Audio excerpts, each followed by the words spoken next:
Hi everyone, it's Krista and welcome to my channel. Hello, I'm coming to you today because I am joining in on the mystery box challenge. So what that is all about, if you're new to my channel, welcome. What we do is we get teamed up with someone and we have to send them items and stuff for them to craft with, and then in those items we have to wrap 3 things that they must use in their crafts, in their DIYs. So I got teamed up with a DIY from House to Home, Ellie. She is super nice. I love her. I'm going to have her channel linked down below so you could check her out. And I'm going to have linked down below the channel of the person that I sent a box to, which is my friend Brenda from Rustic and Lace, and you could check her out and see what I sent her and how she makes whatever I sent to her. So with all that being said, and our host is Brenda from Monar's Market. She does this like every couple months and it's super fun, and there will be a playlist as well, so you could go check everybody else out and see what they did and what they came up with. But this is a super fun challenge, so I hope you guys enjoy it. And I'm going to show you what I got. So this is my bag, and let's see, I got these. Now the ones that aren't wrapped we don't have to use, but you know, you can use them if you want. So I love these. These are those packets that you get at the Dollar Tree, I think, and it comes with all these different papers, and they're kind of like textured, so super cool. Like that. I'm going to open my must-use ones last. So this is must-use number 1. And, she sent me a card too. And this is, this is a big one. Must-use number 3. So I have to find number 2. Oh, here it is. I think yep. This is must-use number 2. So I'm going to open those in order. But first I'll show you what else she sent me. She sent me some of these little metal ring tags. Those are cute. I like that. And, some corners for your photos. That's super nice. Let's see what else. Some more corners. These are pretty. I like these. Now, I used to scrapbook, so this, like, I would definitely use for, like, scrapbooking my photos and stuff. Yeah, very cute. And some more. I like these, too. They're black and white. Nice.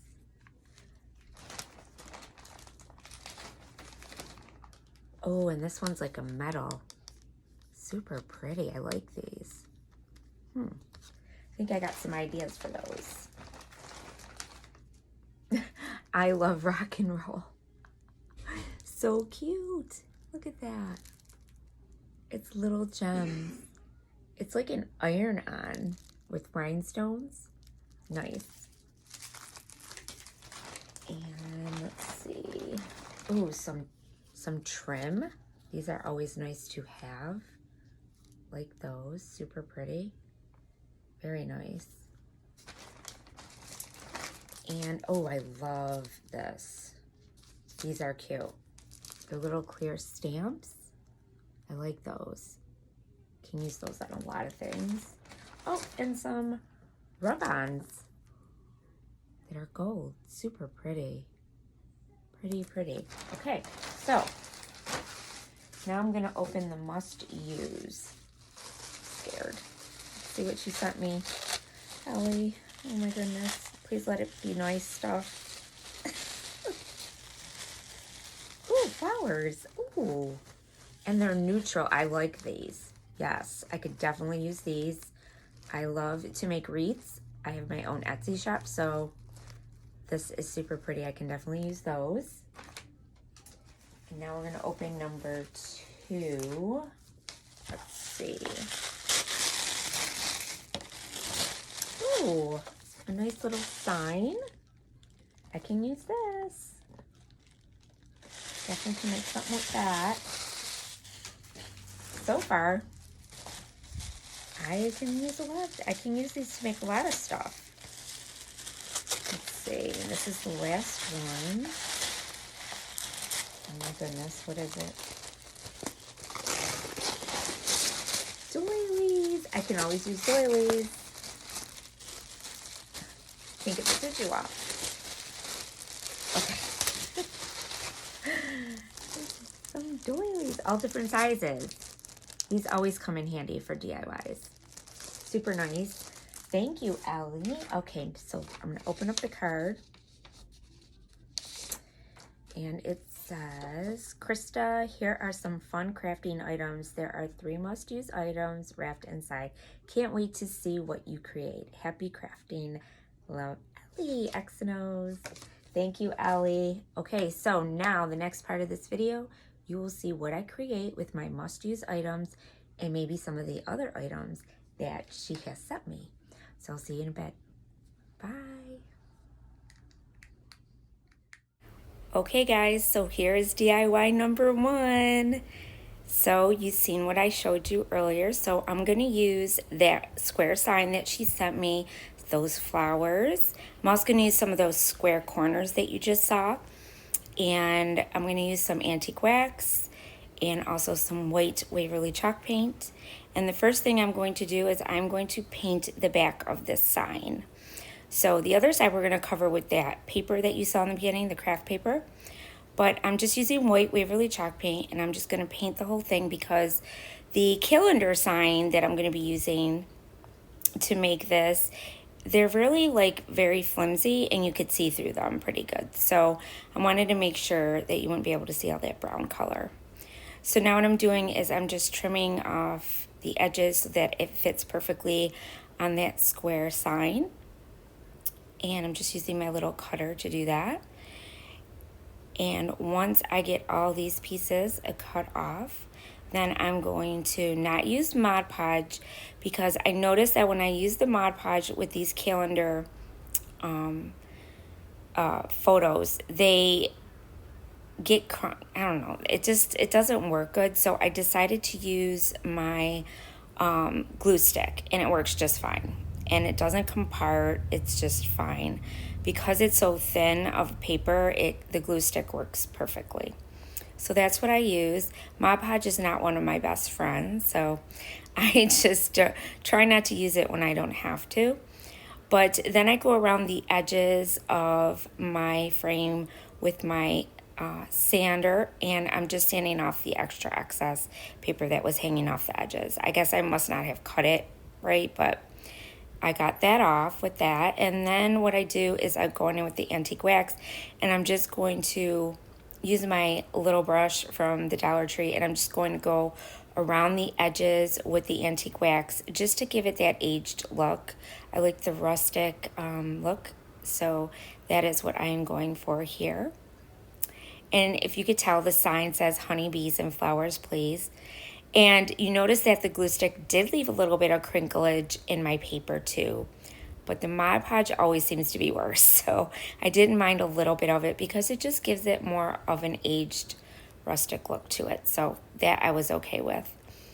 And once I got it all the way around the edges, then I just dry brushed over the top.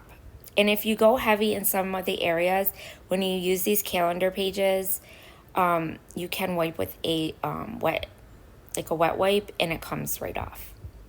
So then those corners, I really liked getting these because I've never used these before, not even on photos. So I thought this would be perfect to put on the corners of my little sign. And I think it just gave it an extra special little touch to it, so I really liked that. But I had to glue them down, of course, because they would have came off. So I just put a little dab of hot glue on the edges and made sure they would stay down. And I really liked the way they looked with this sign.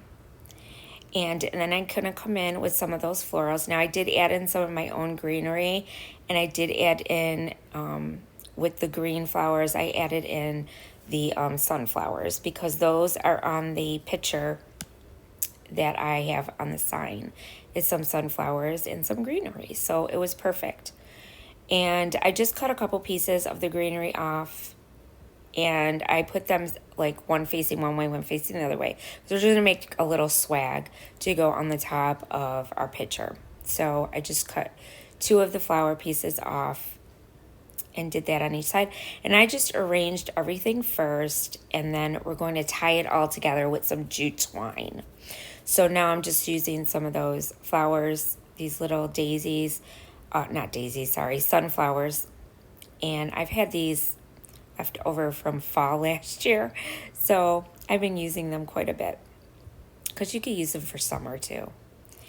And then I'm just going to put them together on my little stems, make sure I got it the way I want it, and then I'm going to get some hot glue and put that around the tip of it in the middle. And then I'm just going to take the jute twine and use my little fingers thing so I don't burn myself. And then I'm just going to start winding it around the center of both of those. And then I glue it at the end real good, and then cut the excess off. And then we're going to glue it down to the center of our little sign. And then I took one of the sunflowers and took it off of the pick, just the flower, and I'm going to glue that in the center, like so. And that's it for this DIY, guys. This was super easy, and I just love what I got. And yeah, so I wanted to mention to you guys more about, this is a mystery swap. So what we do is we send our boxes to someone, and then they have to open the box, and then they have to figure out what they're going to do with everything. Monarch's Market is our host, and she does this every couple months.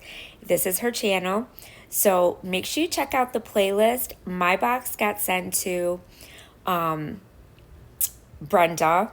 So make sure you check her out as well. I will have all the links to everybody's channels down below. And yeah, check everybody out and see what they came up with. So now this second one, I am using the doily that she gave me. I'm going to use some of the stamps, and I'm going to use one of these crate boxes from the Dollar Tree and my chalk paint in the color Maize. And I'm just going to paint the whole box. So what I'm doing here is I'm basically doing a bee thing. Okay, so all of these DIYs are going to have to do with bees. That's the decor I have in my house. I have bees and lemons. So I do both in my house. And once that's all done, I'm going to take the doily, and I'm just going to use the center of the doily. And I thought of something really neat to do with this, because I normally don't use doilies in my crafts. So what I did is I took the center of it, and I'm going to use it like it's a piece of paper. And I'm just going to stencil this honeycomb stencil that I have with my black Distress Oxide ink and this little dauber that I have to use it. And I'm just going to dab it on to the white doily, that centerpiece of the doily. And I'm going to make my own little honeycomb. And then what I did is I took some of that ribbon that you saw in the beginning, and I'm going to wrap that around the outside of it, because we don't want those, the crates, you know, have the opening little handles on the side, and we don't want to see those. So we're making a little book stack. So what I'm doing is I'm cutting out those little pieces to make our honeycomb. So I'm just cutting them individually. So basically I stamp them out. Now I'm going to fussy cut them out, and I'm going to glue them to the top of my little book stack. Really, really simple. And I thought this was the best way to use the doily for what I wanted to do with my DIYs. And now what I did is I'm going to use some stencils. These are, not stencils, sorry.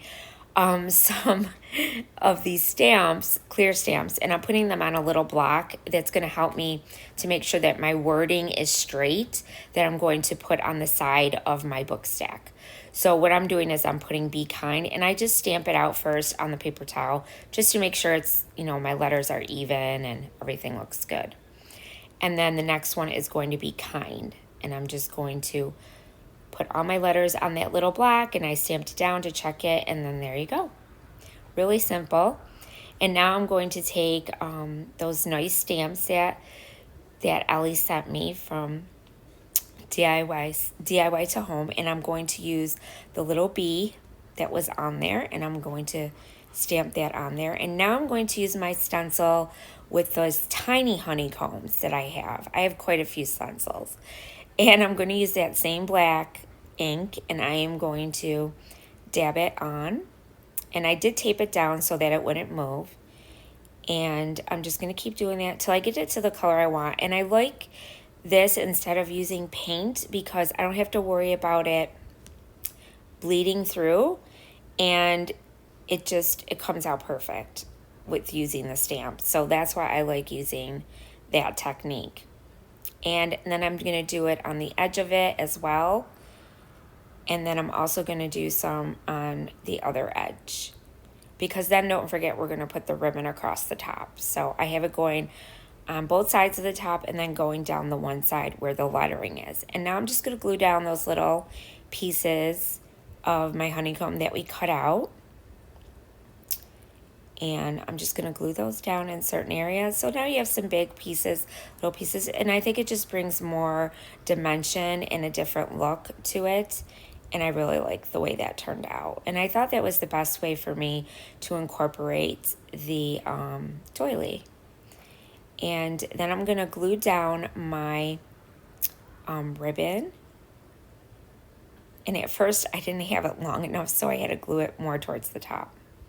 But it's tucked underneath, so you're not going to see it. Because this is like a fake book stack, you know, it's just for decor purposes. And there it is. So then I wanted to take some twine, and I decided to glue it down in the middle inside, and then I just wrapped it around a few times. And then I'm going to glue it inside again on the other side. And then to go a step further, we're going to take some of this leftover greenery that I had, and I'm going to stick that down. But first I took my twine and did the same thing in the first video. Is I'm just going to, put them together. So I just put a little bit of hot glue, and I'm just going to wrap some of that twine together just to keep them together. And then I'm going to glue it down. I just find it easier to glue down greenery that way. This way it doesn't come up. And then I'm going to use one of these little bees that I have. I have a whole pack of these. I get them on Amazon. So if you're interested, I'll have them linked down below. And then I put this big bee on top and glued him right in the center. And then what I did is I took some of my hot glue, and I'm going to make little like glue lines to show looking like honey is dripping down from the book stack. That's what I did. So I just used my hot glue to do that. Now you're going to see later in the video, I actually have glue sticks that look like honey that you can also purchase on Amazon, which I will show you in my next DIY. But this one, I did it this way in case you don't have that. You can also paint your glue, your hot glue, once it dries. So that's what I did. I used a goldenrod by Folk Art paint, and I just painted it once it was dry, and it looked just like honey dripping down my book stack. So it was perfect. So I'm kind of showing you different ways so that if you don't have something, you can always do something else. We all have stuff in our stash that we can help to make things or figure something else out. And there is that book stack. And I love the way this turned out, you guys. It turned out so super cute. Look at it. Oh, I love it. So here's a close-up. And I hope you guys like it, but you have to let me know what you think in the comments down below. So now DIY number 3, this is the last one. I took this Hexagon wood that I got from Michael's for $1. And I'm using antique wax, and I'm just going to paint the whole thing with the antique wax. And I had another idea that I was going to do, and I was going to use my stencil on this, but I decided to do something else. So you'll see in a minute. And I've done it before, but if you're new to my channel, you may not have seen me do this before. But I love making these because they're so easy and super fun to make. So now once I paint the whole thing with my antique wax, I wipe it with my paper towel to get the excess off. And then you could see that wood coming through. And then once I did the front, the back, the sides, all of it, see, now you see me doing the sides, we're going to come in with something really cool, which you guys ain't going to believe that I'm going to use this, but it works out great. I actually used one of these as a center for one of my wreaths, and people love it. So they buy the wreath all the time because they just love the center of their wreath. Their flower wreaths that I make are like sunflowers, and I put this in the middle of the wreath as the center, and people just love it because it's so different. So I'm taking a cat scratcher from the Dollar Tree. You can see it's already cut up because I've done quite a few of these, but you can usually get 2 of them out of this. And what I did is I traced it out, and of course it's not the full thing, so I have to kind of like fit it together. So what I did is I traced it, cut it out, and then stuck it inside. And these fit pretty snug, so there really isn't any glue that you need to do. And then I'm gonna do another section. And now all these little pieces, I'm just going to squeeze them in because this cat thing is quite forgiving. Now, doesn't that look like a honeycomb? This is what I love about the cat scratcher. It looks like a honeycomb. And that's what it reminded me of when I saw it through the box. And I was like, this is gonna be so cool to do. So now to kind of fill in those little gaps where there isn't like a lot of it there, but honeycomb never looks perfect either when a bee makes their honeycomb. So that's the whole, thing. You want it to look realistic. So now what I'm doing is I'm taking some of my jute twine. This is a thicker jute twine that I had in my stash, and I'm just going around the edges just to kind of hide some of those gaps. And because this is my last one that I had, so I had to make it fit, and I did, which was really great. And I used it up, so that was another good thing. And then what I did is I just finished it off with the jute twine, and then I cut it, and then I made sure it was stayed in place. And then what we're going to do is we're going to take some of those glue sticks that are gold looking. They're gold glue sticks, but they look like honey. And that's what they reminded me of. But I'll have them listed in my box down below. So you guys, if you're interested, you could purchase them. And then some of those little bees that I showed you, that I got on Amazon too. And I made little lines of honey coming down the honeycomb. And I stuck the bees on the honeycomb. Super easy, you guys. And this is so cute. And then you could even like make a honey stick with it if you want, and put that like on the side of it on a tier tray. I mean, so many possibilities. But look at that. So cute. So easy, you guys. And here's everything together on my table. So I hope you guys like it. Make sure you check out everyone. This is like an awesome, awesome group of ladies, and they are so talented. And what they come up with in these mystery boxes is amazing. And I want to thank you guys for watching. And as always, stay crafty. Bye.